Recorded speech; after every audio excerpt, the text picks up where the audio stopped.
Well, the weekend has begun. A lot of things are taking place, but we're going to keep this to a minimum of two reviews. The first one is, of course, is with Stardom with their latest event, Nagoya Golden Fight, featuring four title matches: the Future Belt, the White Belt, the IWGP Women's Belt, and the Red Belt. So we will see if we will have any title changes along the way, and we also have some other special matches as well. And then, of course, we move on with AEW Collision, featuring talent like um, Orange Cassidy, Kyle O'Reilly, Camille, Chris Statlander, and various other wrestlers. And of course, we do have a number one contender who will be challenging, of course, at Wrestle Dream against the Young Bucks. So we have a three-way match. So we will see who will be walking out as the winner to take on the Bucks.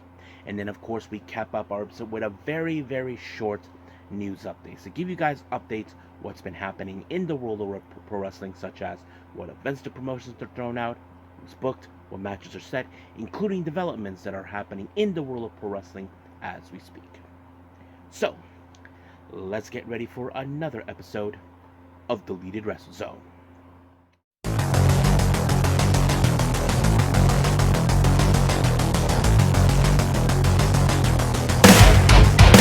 Are you ready? Get up, get up! Get up, get up! Get up, get up!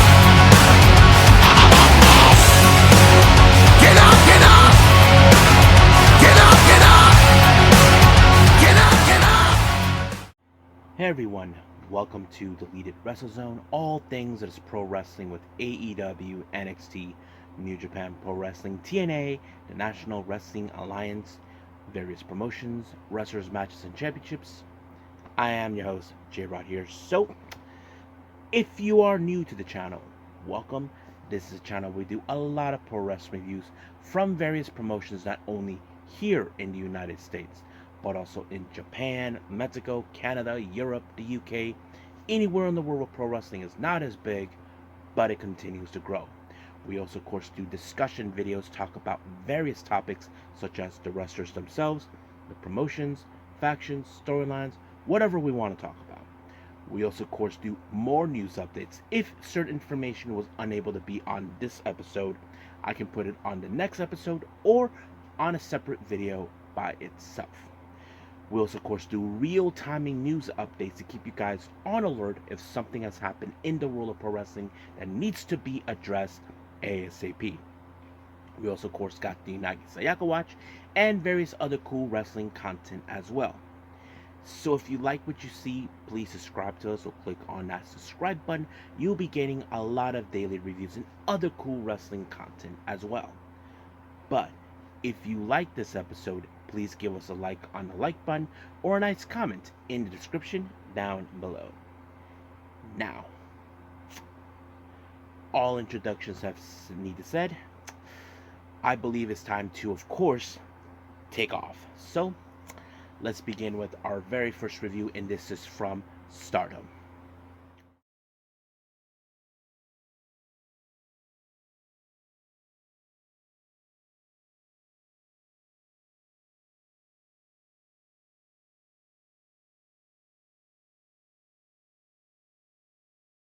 Right, Stardom, Nagoya Golden Fight. Of course, a lot of things have happened. Now, I did not see the pre-show, which features a number one contendership in a battle royale for the high-speed belt, but I do know that Yuna Mizumori won the match, so that means she probably will be facing against Mei Sira for the belt. So that's going to be a very interesting thing, but nonetheless, we'll see how that rolls. But right now, let's focus on the main card. Our first match is the Future of Stardom belt. This one is a belt that, of course, if you guys are not familiarized with this belt, this is only for wrestlers who either, of course, are below the ages of 21 that started out very young, such as teenagers, like Rina and Hina. They're the youngest, like they started wrestling very young in their preteens or so. And of course, the ones who have a 3-year learning experience, let's say Aya Sakura herself, who's 26, so she has been wrestling for almost what a year now, and she's already going a year and a half as we possibly speak. So that sort of thing. So wrestlers who only have least experience. And of course, Rina is the current champion. She has been held this belt for over 500 days, but also broke her sister's record, which was 10 consecutive defenses. But the real question does tell, could this be the end of her reign? Well, of course, Rina has always been a very outspoken person, talk about what the future is all about. She often said that people who only are above 21 years old are nothing but old hags who have no right to be involved in this belt. But however, Miyu Amasaki is one of those wrestlers who have been desiring for this belt for a long time since she debuted, so it was all or nothing. But she actually pulled it off when she applied the Tenzai, and she finally obtained um, the future belt and cut off the reign of Marina after 512 days as the future champion. And of course, a promo has happened. I don't know what they said. I know there was English commentary, but I did not see it in the English commentary section. I saw it in the, of course, in the Japanese thing, but I did enjoy the whole thing. No challenges have been made, but we do know certain wrestlers will definitely be lining up to challenge Amasaki. No doubt, Sayaka Kurara, possibly Aya Sakura, Rian, possibly Hanako, if that's possible. I'm trying to think of who else. Rana Yagami is one I can think of, but yes. So we will have some plenty wrestlers on that. But for now, we'll just wait how this happens. We'll move on. Now, our next match, this was a very personal match that came out. Sayaka Kamitani taking on Sayaka Kurara. Now, this match has a very interesting storyline. Those who know Sayaka Kurara made her debut last December in 2023. She was one of the new girls, and her debut opponent was none other than Sayaka Kamitani before she became the Queen Phoenix, turning into Hate. So, however, Kurara has been trying to get her to come back into the light, but however, Kurara was not listening. And of course, Kurara picked up a huge win not too long ago against her in a 8-woman tag match. But however, how will she do? I have to say, she has grown significantly. She has excellent form when it comes to the spears and, of course, the chokehold. But however, it was the Star Crusher by Kamitani to pick up the win, and just like that. But however, Kurara is still determined to get her back into light. But there are now people who are concerned over what just transpired after the match. Kamitani whispered something into her ear, and there are those who believe that maybe it's a possibility she will turn to the dark side, but it's just too soon. I mean, right now, Hate have a very stacked members. They don't need more people, in my opinion. But however, I think Kamitani is trying to tell her to stop with this BS and accept what I am. I think that's what I think. But of course, the only person that knows Kamitani better is Tam Nakano, someone that Kurara has looked up to. So we will see what happens. Now our next match is a very interesting match. We have a 12-woman tag team match. Team number 1 is all the members of EXV, consisting of Rian, Hanako, Waka Tsukiyama, Zina, Mina Shirakawa, and Maka, taking on the members of Hate, more specifically Raka, Konami, Momo Watanabe, and Natsuko Tora. And of course, they team up with friends of Natsuko Tora, Zap and Dump Matsumoto. Now, those who know this, last year Matsumoto attacked Mina Shirakawa for no apparent reason while she was in the commentary desk, and this is her way to get a bit of payback. But however, when it comes to Hate, along with Zap and Dump, well, they don't play by the rules. They bring out all the plunder into the disposal. But unfortunately, Waka was the one who ended up on the wrong side of the whole situation. I would have assumed Rianne would have been the one due to the fact being the weakest link of them all, but nope. Waka was the one who suffered the consequences, and of course it was Natsuko with the Valley Driver, 1, 2, 3, and just like that. However, of course, just like any other match, Natsuko Tora did a little promo, and I think she's giving a stern warning to anybody in Stardom and other companies. As you know, Hate are determined to make a statement at any way possible, but we will see where that goes. Now, before we jump into our next match, we did not anticipate this a little bit. The Great Okan showed up. Now, I don't know what there was going on, but I did learn that it seems that Great Okan has, I will give him balls, even though he's not one of my personal favorites or someone who I root for. He is asking for a intergender match. Now, the real question, who will be the one to step up? Well, I can think of one person that would have pulled it off, and I think that would be Natsuko Tora, because the reason I say this is because last time Natsuko Tora got into his face, and I wouldn't be surprised if that was the case, but we'll see. So he said this will take place at the Historic Crossover 2 in November, so we will see who will step up. Now, our next match, we have Starlight Kid versus Azuki. Now, this rivalry has escalated recently. Now, this whole thing began when Azuki completely lost her mind after losing to Natsupoi for the white belt. But however, Starlight Kid got in her face because apparently she was trying to tell her, "You are not being the Azuki that I know of, the person who likes to fight, the one who is doing things that she should be doing, showing what the world is all about." But she also told her, gave her a little something to get her in her head. Now, Azuki, as you know, when Starlight Kid actually was kicked out of Oedo Tai, Azuki often said that Stars doesn't need her, neither is Stardom. So basically, she did the same thing to Azuki, but except she told her that Stardom doesn't need her. So that kind of let a nerve right there. But I feel like with this match, it's more about, of course, who will be the next competitor to take on Natsupoi for the white belt. That is something I'm sure it was happening because, of course, Starlight Kid told Azuki, "Hey, I challenged for the high speed belt 8 times. And guess what? I did it. Did I cry about it? Did I bitch about it? Did I complain about it? No, I kept going." And he's telling Azuki, "You're being pathetic just because you lost this 7th time. Stop being like that." But, of course, this whole thing became a rivalry.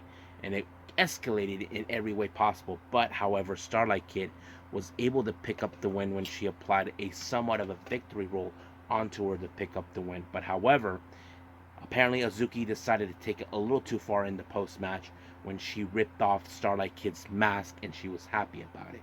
Of course, you can hear the people booing, like, this is not the Azuki they know. People are now declaring that she will turn heel. But I think right now it's like she's saying, like, I'm not going to play the good girl here, you know. So, we'll see what happens. But of course, Starlight Kid put out a very interesting promo. I don't know what she said, but I think she was enjoying what Azuki has become.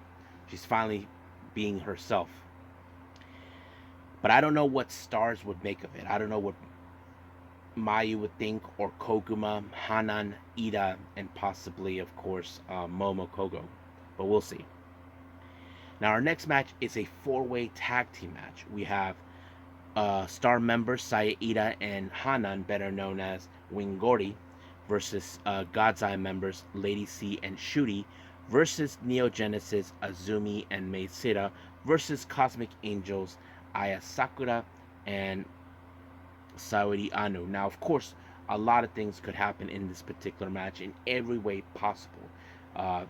You probably wouldn't expect how this was going to be. I mean, this is 4 teams. Who was going to walk out as the winner? I mean, you probably would think, of course, Neo Genesis, who's been, of course, making headways. But, however, unfortunately, it was, of course, Shuri who picked up the win onto Sakura when she pinned her. It's not the first time those two have met. One of her, they have teamed up before in the past. So, God's Eye pick up the win on this one. Now, our next match, well, our next 3 matches are our championship matches. The first one is the Wonder of Stardom, also known as the White Belt. Now, let's give a little background of this story. 2 years ago, Natsuko made the most shocking thing she's ever done in her career. And if you guys remember, she betrayed Julia. Tekla was not involved in the match, but however, she was present. And she was, in fact, heartbroken for what Natsuko did. So basically, this is revenge for what she has caused her. Now she wanted to make her tear. And then, of course, this past week, she called Clark Connors to help her out to spear her, which is very despicable. And I'm sure Natsupoi will get a little payback against him at some way. I wouldn't be surprised if she calls Tai Chi for help, but we'll see what happens. But the match itself, it was so brutal. Now, people have often saying all over social media, and I think many of you probably would agree with it. Me, I don't know what to think of it, but I do know the storyline kind of tells it. Where, of course, Tekla has been crossing lines by using weapons, putting Natsupoi through hell, like being a brutal match. But however, Natsupoi was able to pick up the win by applying the fairy gift on her, and just like that, it was over. But of course, I don't know what she said to Tekla in the post match, but I'm sure things will be, of course, going great for her. She made her second defense. But however, the obvious question is who will be now her next opponent. As I said before, I felt that the Azuki and Starlight Kid match, I feel like that's the kind of match where it could tell us who will be the next challenger against Natsupoi. And since I feel that Starlight Kid is the one who won the match, most likely he will be the next person. So we will see when that day comes. Now, our next match is the IWGP Women's Championship. Toni Storm versus Mayu Iwatani. So let's talk a little bit about the background on this story.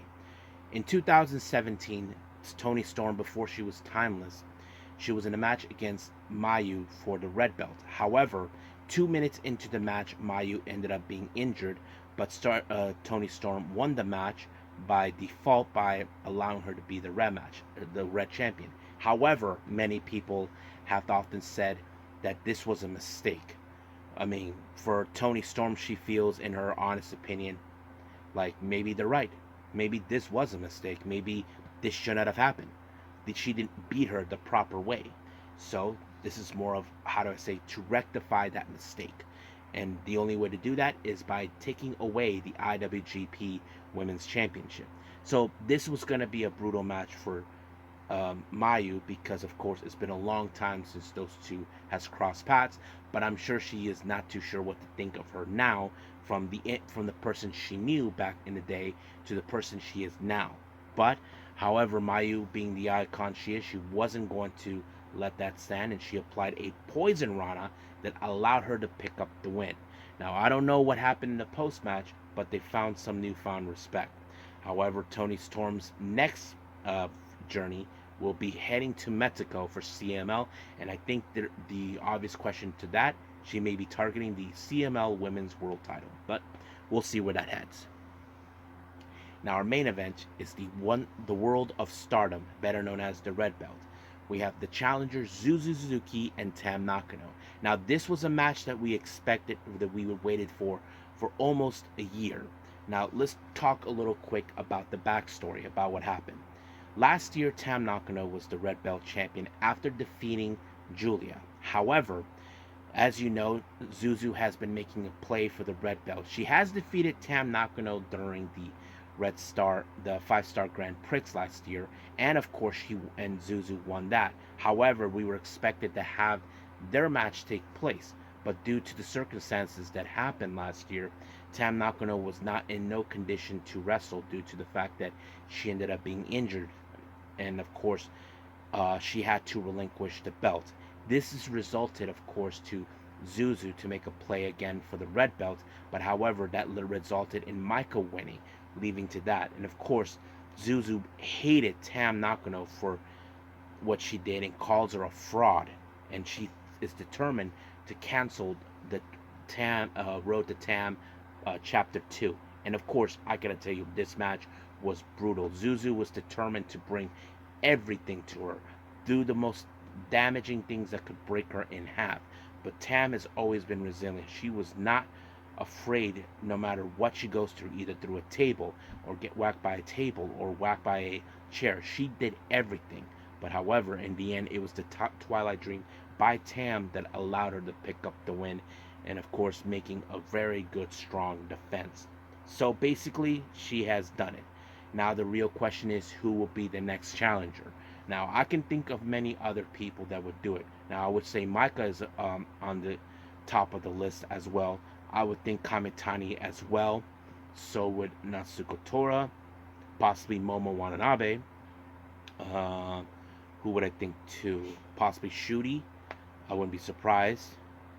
I mean, the list goes on, but we'll see what happens until then. But for now, we'll end things here with Stardom and move on with our last and final review, AEW Collision.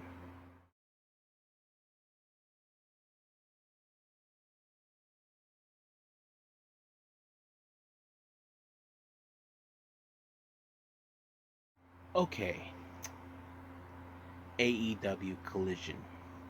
We opened up with Darby Allin taking on Johnny TV. Now remember, Darby Allin is not in a good mood in some capacity. As you know, he recently lost, of course, at the Grand Slam for a shot of the AEW World title. So he did issue an open challenge at Wrestle Dream, but however, he has to contend with Johnny TV. But of course, like any other match that we've seen with Darby, who is resilient, refuses to stay down, was able to pick up the win when he applied the coffin drop. But the real question we ask ourselves, who will be the one to step up against Darby Allin at Wrestle Dream? Well, no one showed up, but a familiar figure from his past has finally showed up, and that person is Brody King. Now, it's no secret that they have run into each other. According to Darby, later on, he did stated that he's never beaten him properly. Basically, he never pinned him. So that was the main reason. We do know that if you guys remember, he ended up in a coffin match with him, and that was one of the most amazing moments I say we all enjoyed. But however, of course, it's going to happen at Wrestle Dream. Now, our next match, we have the Outrunners versus the Grizzled Young Vets. Now, as you know, the Grizzled Young Vets are determined to prove a point, and also they want to make their way to the AEW World Tag Team title consistency. So that was the whole point. But however, the Outrunners were able to outrun the Grizzled Young Vets when they applied a victory. When, of course, Truth Magnum applied a victory roll on Zach Gibson, allowing him and, of course, Turbo to pick up the win. And, of course, you can tell that Grizzled Young Vets are livid, knowing that they lost to, of course, in their minds, a bunch of idiots who don't deserve to be recognized. Well, it happened, but I wouldn't be surprised if the Grizzled Young Vets would want to rectify that match, but we will see when that happens. Now, as you know, we saw Britt Baker made her return. The obvious question we ask ourselves, what is next for her? Well, she put out a little vignette putting the attention now that she wants to have a match against, of course, Mariah May for the AEW World title. Now, she hasn't, the AEW Women's World title, my bad. She hasn't held that title for a while since she lost in that lights out cage match against Thunder Rosa. Now she wants to make her way to that. So we will see what happens. But however, because of this, someone caught the eyes of that. Willow Nightingale, as you know, she was in an interview with the conglomeration. She's saying that she has to get in the back of the line because, as you know, Mariah May has her sights set on, of course, Willow Nightingale. But we will see when that day happens. But of course, we did see the conglomeration giving their little word of the day because, of course, Kyle O'Reilly and, of course, Orange Cassidy will be dealing with the premier athlete. So we'll get to that. Now, speaking of Willow, she has her match against Trish Adora, and of course, Mariah May is watching this. Now, of course, Mariah May was not pleased for what happened last time, where, of course, Mariah May defeated Yuka Sakazaki, someone who's close to Willow, and this time she's been keeping an eye out. But Willow was able to prevail against Trish Adora when she applied the Dr. Bomb. But however, this in the post-match, of course, Willow Nightingale was not having it, so she decided to pick a fight with Mariah May and sending her a direct message what she is intending to do. So we will see what happens. Now, our next interview we have is with Alicia Atout with Wheeler Yuta. Now, as you know, Wheeler Yuta has been in a conflicting matter dealing with, of course, with the betrayal that happened towards Bryan Danielson.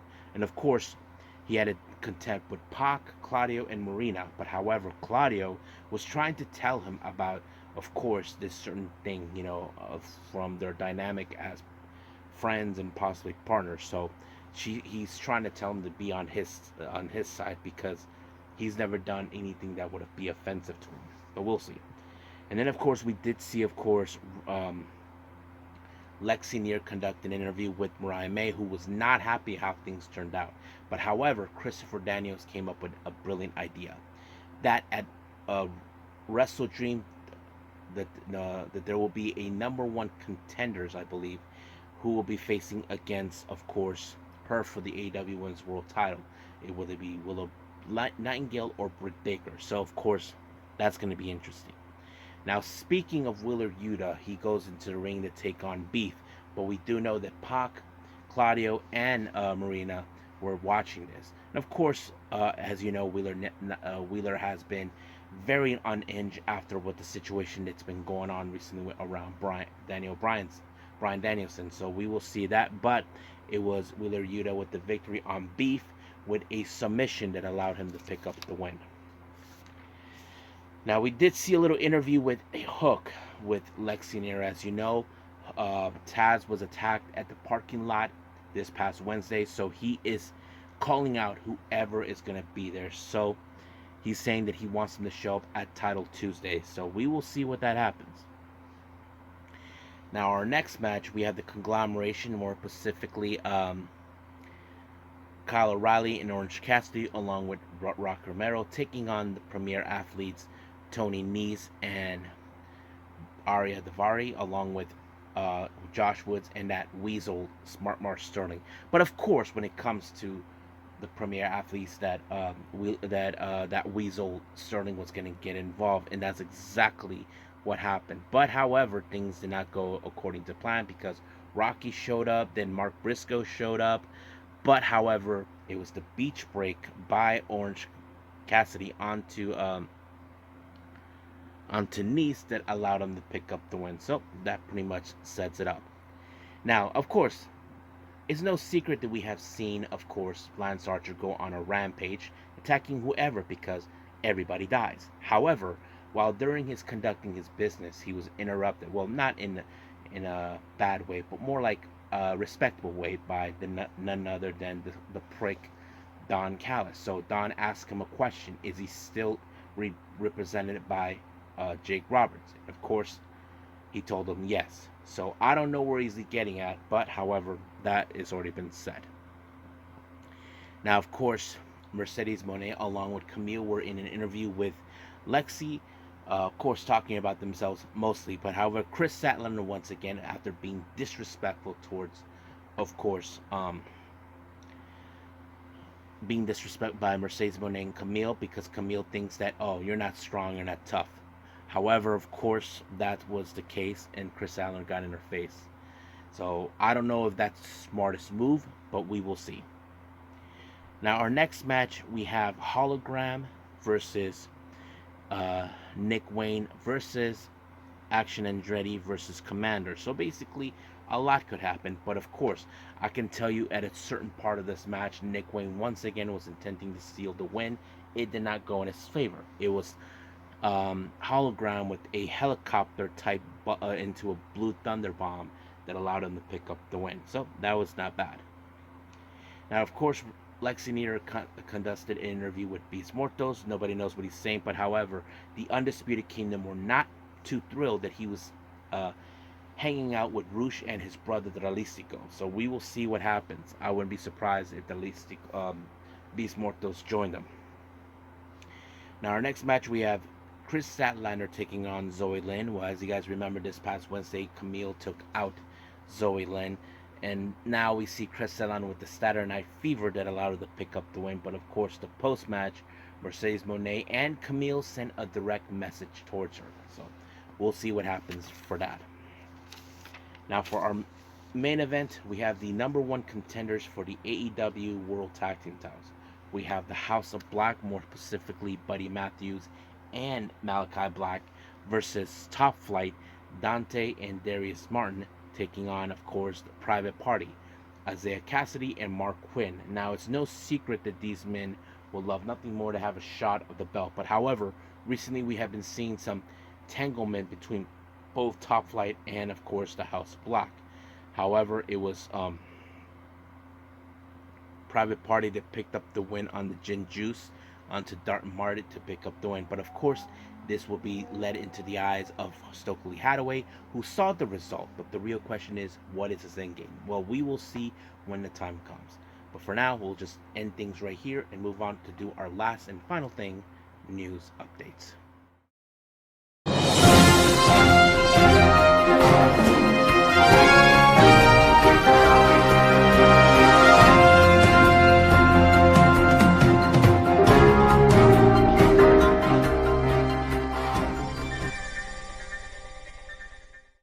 Okay, so welcome to our news update. So this is going to be a very short one for all of you. So we have two updates on the upcoming events. So let's start with those. As you know, on October 19th and the 20th, there's that 2-day show with Maple Leaf Pro Wrestling down in Ontario, Canada for the Forge in Excellence. They just announced Kylie Ray is going to be there. So I'm so excited to hear that. And then finally, as you all know, there is the possibility of the upcoming historic crossover between New Japan and Stardom. Well, it's going to happen on the 26th of November. A match has been announced. We're going to have the winners of this year's 5-star Grand Prix and the G1 teaming up. Zack Sabre Jr. will team up with Micah to take on Starlight Kid and El Desperado. That's going to be a really fun match. Now, and our final thing for our developments is the only one we have so far, so I apologize to keeping this short. Tokyo Sports reports that Kota Ibushi will be missing out 2 events with DDT Pro Wrestling. Now, it's still unclear what's going on in that scenario. Now, we do know that Kota Ibushi has been making his presence known recently, so hopefully we will see what happens. But until then, we'll just report what's been going on with him, and hopefully the answers will be revealed at some point. But for now, we'll end things here for all of you guys. I hope you guys enjoyed our reviews and our updates. So let's just call it a day. Well, I hope everybody enjoys this episode. Coming up, I haven't decided yet what we're going to do, but however, I do know that we do have that 2-day event with Choco Pro with episode 400. So basically, episode 400 is a 2-day show they do. Now, for those who are not familiarized with this, when they began doing the Choco Pro and reached 100, they did a 2-day show involving that. The same thing with 200, 300, and now 400. But however, in this year's for the 400, both the championship belts will be defended in main events on 2 different shows. On day one, the Asian Dream Tag Team titles, and of course on day 2, the Super Asia Championship. But however, we will see what happens. Now, if there's other events that I haven't seen yet, as we speak, we do have Tokyo Pro coming up soon. I know that we have started with the Sendai Girls something tournament they started recently. We'll see where that leads, and if there's anything else, we'll go from there. But for now, we'll just end things here. But until then, I will see you guys in the next DWZ time, same DWZ channel. I must bid all of you adieu. So, goodbye, and have a nice day.